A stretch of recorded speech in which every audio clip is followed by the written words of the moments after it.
ভাত না গলে গেছে না, নিচের দিকে লেগে যাচ্ছে বারবার। হ্যাঁ, এটাই রাঁধুনি।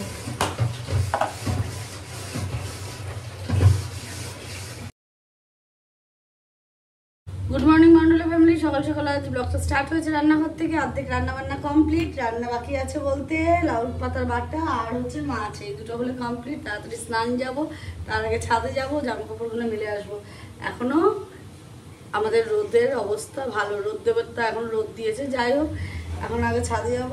আর আজকে তো তাড়াতাড়ি হয়ে গেল কাজকর্ম, মানেই একটু বেশি আড্ডা মারতে পারবো।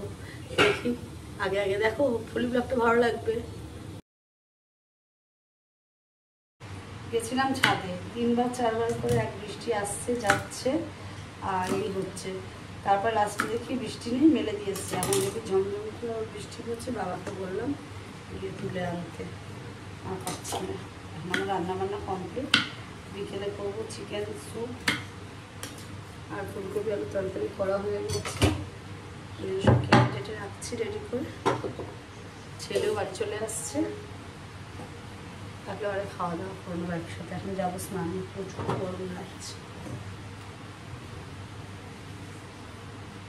এখন যাবো স্নানে, সমস্ত কিছু কাটা করে রেখে দিলাম রেডি করে।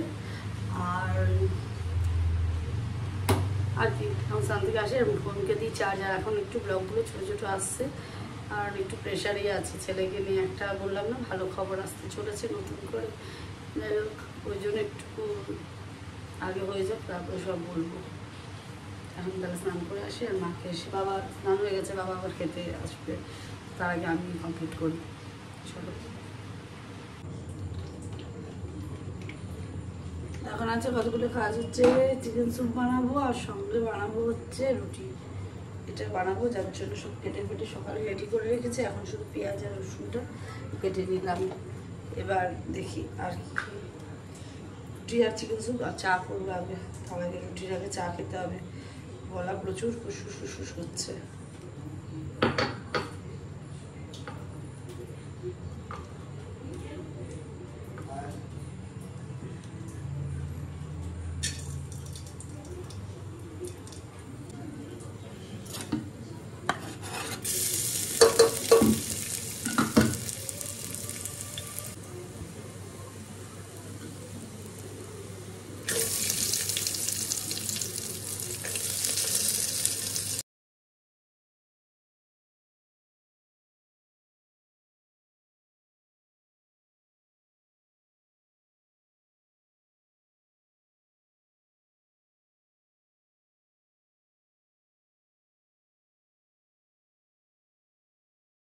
আমাদের বাড়িতে সন্ধ্যেবেলা হলে খাবার অভাব নাই, একজনের পর একজন এখন খিদা পায় খেয়েছে। এটা যাচ্ছে এখন ঘরে, কজন আমাকে খায়। আমার এমন গলা ফুসফুস করছে। সন্ধ্যেবেলা পর থেকে বসে বসে ছিলাম, তারপরে উঠে করলাম, খাওয়া দাওয়া করলাম, এখন শুতে এসেছি। শরীরটা হেব্বি খারাপ লাগছে, ওই জন্য ব্লগ না করতে পারিনি। গলাটা খুব ফুসফুস ফুসফুস করছে।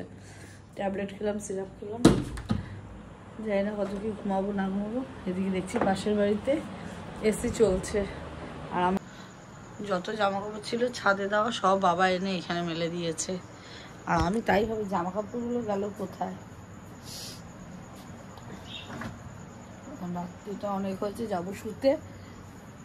চেষ্টা করবো কালকে থেকে প্রপার ব্লগ আনার। আজকে ব্লগটা মানে 5 মিনিটও হয়নি। তো যাই হোক, যদি শরীর ভালো থাকে কালকে তাহলে ঠিকঠাক ব্লগ আসবে। আর এই পর্যন্ত যদি জানি ভালো লাগবে না, তবুও বলে যাই, ভালো লেগে থাকে তো like comment share and subscribe. Good night.